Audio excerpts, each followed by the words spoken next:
everyone. I welcome you to the webinar on open book examination in mass communication education.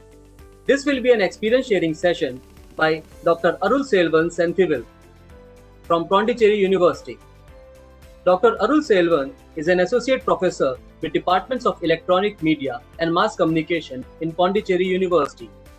He earned a PhD in communication in 2003 from Madurai Kamaraj University. He has served as journalist for more than a decade. He had also served as consultant to UNESCO on its media development projects in northern Sri Lanka during the ceasefire period and established the Media Resources and Training Center at the University of Jaffna between 2003 and 2005. He further offered consultancies to UNESCO, International Media Support, German Development Corporation. He collaborated with IFJ and BC Ireland as well. We welcome you, sir.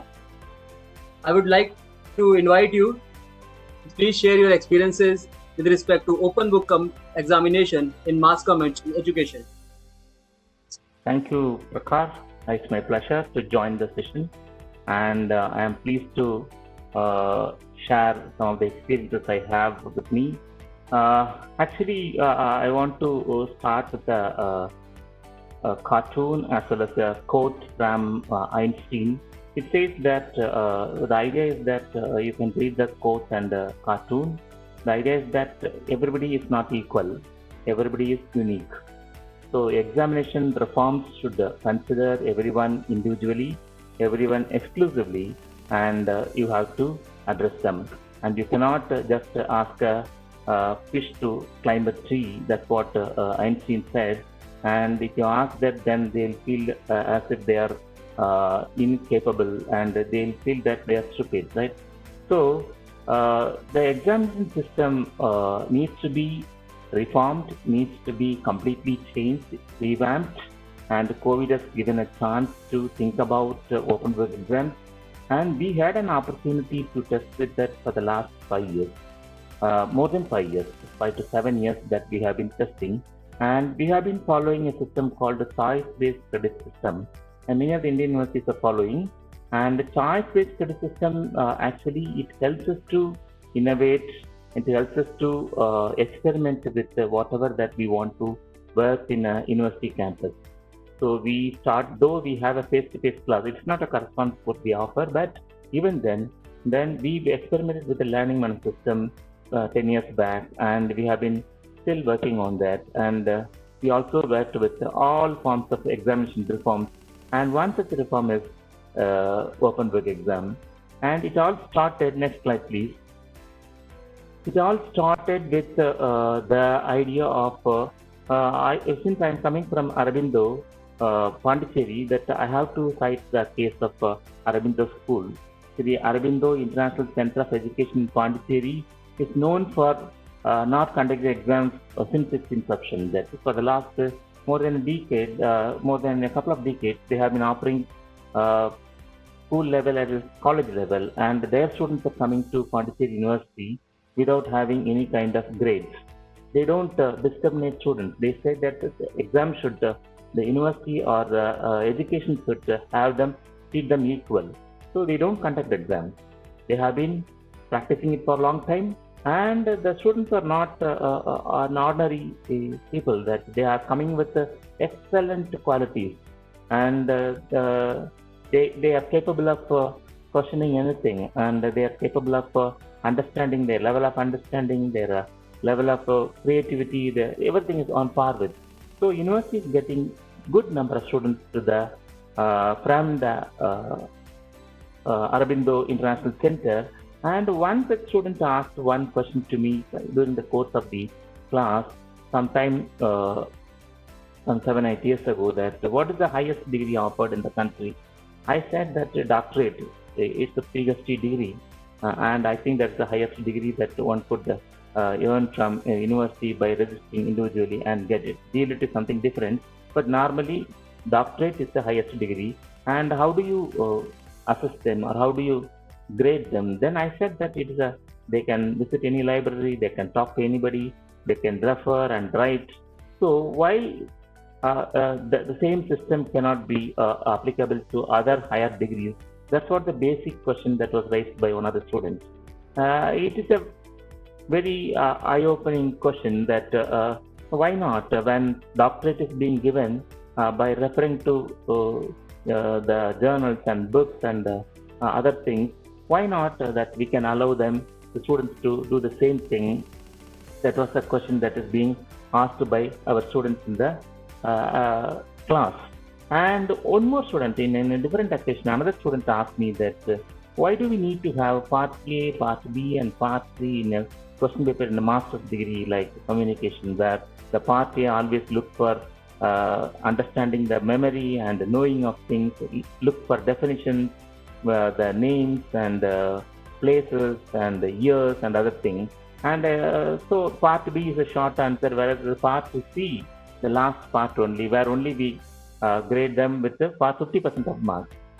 Some 25% marks is being given to the part A and 25% for the part B, and the last part is given another 50%. So the question is, why not we have the C part or the analytical part more? So this is something like looking for higher order thinking. So instead of just recalling as the previous speakers, particularly I listened to Professor Ramani, that who said that who recalled from what explained by Bhatnagar in the earlier session, that actually recalling or checking memory is not a good way of assessing the students at the master's level. So higher order thinking is very much important to understand, and that is very much required. So next slide, please. We have been offering the next slide, please. Yeah, I can cite you a couple of case studies. This is actually one case study that I can tell you that how the question has been framed by us during the, what was the question that was given to you by during the conventional method, where we asked them to sit and write for 3 hours, and how this has been changed into in the open book examination. Actually, look at that. What is Official Secret Act 1923? And they can be asked to write about the what is Right to Information Act 2005. This is the way that the question of what and this is actually they can simply go to Google, just to type it, what is Official Secret Act 1923? You'll get the answer, and you can just reproduce it. Whereas the question can be made, instead of making more objective, that this can be more subjective, like when the Parliament has passed the Right to Information Act in 2005 and the same has been put to use, what is the need to continue to have the colonial draconian act called Official Secret Act? Do you have any justification for having both in a democracy? Explain your argument. Actually, it has a very categorical question to ask them to think about that comparing both. You can't just Google it. You can't just copy it from any book. You got to think it over that the class in which, unless you have a complete idea about what is information, what is the Right to Information Act, you cannot just reproduce anything. One particular case in which even in the recent case where Hindu editor Enram was implicated for revealing the Rafael documents, then he cited a particular article from Right to Information, which made the Official Secret Act obsolete. So nothing could be progress further with that. So this is the question. This is how that we can think about making the students to reflect and think it over. We can go to the next slide, where I have another sample. Actually, what is deontological ethics? Deontological, asking a question about deontological ethics is very simple. Again, you can go for Googling it, and you can understand that very simply you can reproduce that. But I give the definition to the students. Deontology is defined as an ethical theory that the morality of an action should be based on whether that action itself is right or wrong under a series of rules, rather than based on the consequences of the action. So not only based on the consequences of action, the morality of the action is morality of an action should be based on whether the action itself is right or wrong. So this is the question. Explain the idea with an example from everyday life. So the student has been asked to reflect from his life and from the reading he has made. And the question that there are plenty of even folk tales are available to tell us example to these kind of things. So this is he has to write. He has to come with very specific example and understanding. With understanding only he can do that. We can go to the next slide also. This is what is contempt of court.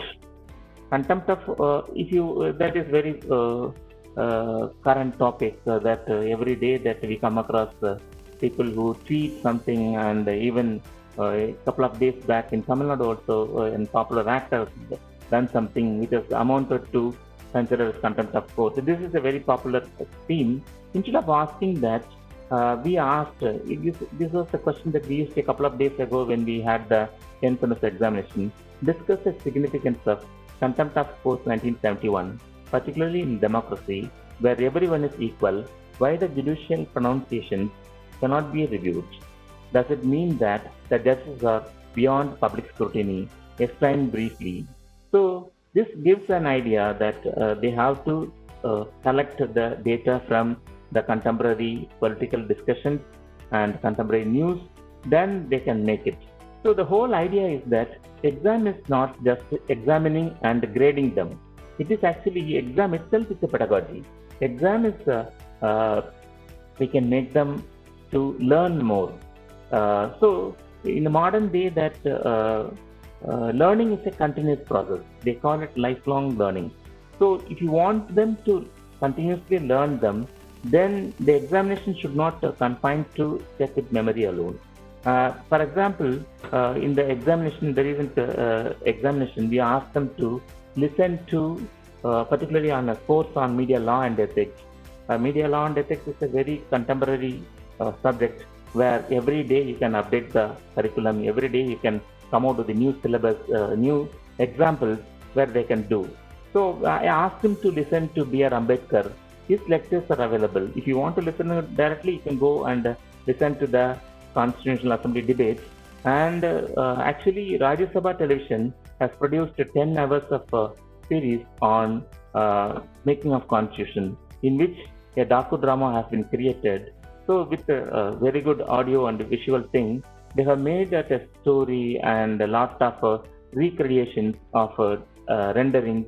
So you can listen to Ambedkar to listen to about why democracy has been preferred to India than the presidential form of government, or we can why the questionnaire is more important to have a country like India. So these kind of answers can be simply you can listen to the lectures of Ambedkar, and you can listen to, and I asked him to listen to Justice Chandrachud's lectures. That is, he has delivered lot of lectures available online, and I asked them to listen to that and reflect something. So the questions normally we give them to read something, listen to something, or these kind of questions. So this is the open book exams are not conducted within a specific time, say 3 hours or 5 hours. Normally we give them more time so that they can read something and they can reflect on something and they can work on it. So what we need to move forward is that the semester actually, if you look at 1970s, until then the semester was not introduced. The high secondary system was introduced, and Pondicherry University happened to be the first in the country to introduce CBCS. So CBCS is a capillary system where you can go and choose whatever you like. So semester system for in the last 50 years that we have been working on semester system, we need to move forward from semester system to break the semester into 3 or 4 components. We'll have a semester, but examination need not be conducted at the end semester only. This can be conducted at the period of every semester, every 2 months or 1 month, so that we can do that. So when we give the open book exams, so normally the problem comes is they copy it. As Professor Ramani mentioned it earlier, that they tend to copy that unless you give such a kind of very detailed reflection on from their happen, they copy it. So what we did was that there are two tools available. If your campus is having Turnitin, then Turnitin is a proprietary software, a costly software where you can check the answers. This is one answer produced by one of our students, where you can see that he copied from 3 sources. And if you see the number, you'll come to know that from which source this is being copied. If you, and 3 different colors are being given, right? And if you move to the next slide, you'll see that the whole item is being copied from one source. And when you click the number, it shows that this content has been copied from one particular journal or booklet. So this is the problem because of the weakness of the questioning. That when you have a very creative and very subjective questions where every student is being treated equally, and you give a chance for them to reflect, and it's really a challenge for the teachers to set the question as well as to correct also. Even rubrics, Professor mentioned about rubrics also. Rubrics will be preparing rubric will be a difficult task when you go for more subjective questions. So with this, that I wish to conclude that open book has been a lot of creative potential where the teachers have to work more, and we need to plan and we need to prepare very good content, which is a challenging one for the students also. Hope you would have enjoyed this lecture. If you have any question, I'm pleased to answer that. Thank you, sir. Thank you. So that was a very interesting session which included a lot of practical and useful examples as well. Thank you. So we have a question coming from Mahendra Shankar, in which he's asking, which is better, open system or closed system when the syllabus is same? This is a good question that I would say that it depends. That if your objective is to make a very creative and making the students to the most relevant to this time, then I would say I would prefer to go for open only. Closed system has its own advantages and its own disadvantages. When the number is more, actually, if all the schools and colleges try to follow what Aurobindo system is following, then it's very difficult to grade them also. We can have one unique school in the country or 10 schools, and if everyone follows that, then how will you grade them? It's very difficult to grade them, but they have a philosophy that grading is discrimination. So it depends. I would say that open has a lot of creative potential, both for the students as well as teachers. So irrespective of the challenges of the time, particularly COVID has given us to experiment with all kinds of these things. If COVID was not there, then probably we would not have discussed or thought about open book. So open book is always for the same syllabus. Open book has yielded a lot of learning. It facilitates a lot of learning. So I would prefer to go for open book only. Thank you, sir. Thank you, sir. So it was a great session. So I would like to close this session now. So, sir, it was an honor having you here and share your immense depth knowledge with us. Thank you, sir. Thank you. Thank you. Thank you. I hope this was very helpful to the participants as well. Yeah. Thank you. Thank you so much. Yeah.